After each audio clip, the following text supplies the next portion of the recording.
L'homme qui marchait sur l'eau. Un derviche à l'esprit conformiste,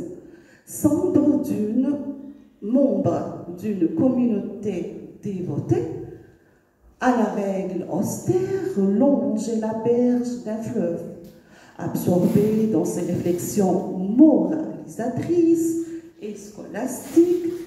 C'est la forme qu'avait prise l'enseignement soufi dans sa communauté communautaire. Pour tout dire, notre homme assimilait la recherche de la vérité divine. Le fil de ses pensées fut soudainement rompu par un cri. Quelqu'un lançait une invocation rituelle, allemand, une façon incorrecte. Il faut rien pour... Son invocation, pensait-il, prononcer les syllabes de travers, au lieu de dire Yahoo, Yahoo. Il crie Ouyao, Ouyao. Il était de son devoir, lui qui avait étudié avec zèle, de corriger ce malheureux qui n'avait sans doute pas eu la chance d'être correctement guidé et faisait probablement de son mieux pour s'harmoniser avec l'idée derrière les sons. Le derviche loua une barque et rama en direction de l'île qui s'entendait au milieu du fleuve. Le cri semblait venir de là, sur l'île.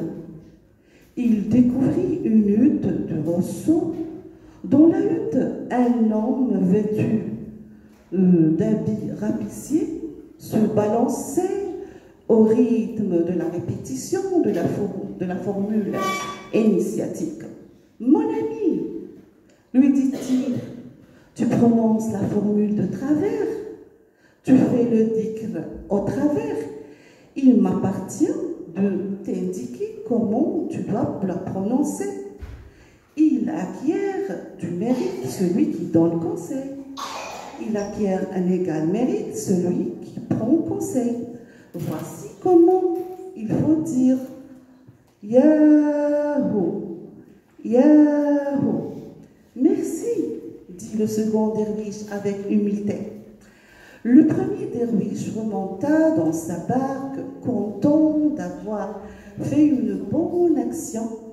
Après tout, ne dit-on pas que celui qui prononce la formule sacrée comme elle doit être, acquiert le pouvoir de marcher sur l'eau? Il n'avait jamais vu personne accomplir pareil prodige. Et pour une raison ou pour une autre, il espérait en être un jour capable. De la hutte de Rousseau ne lui parvenait plus aucun son, mais il était sûr que la leçon avait porté. Soudain, il entendait encore un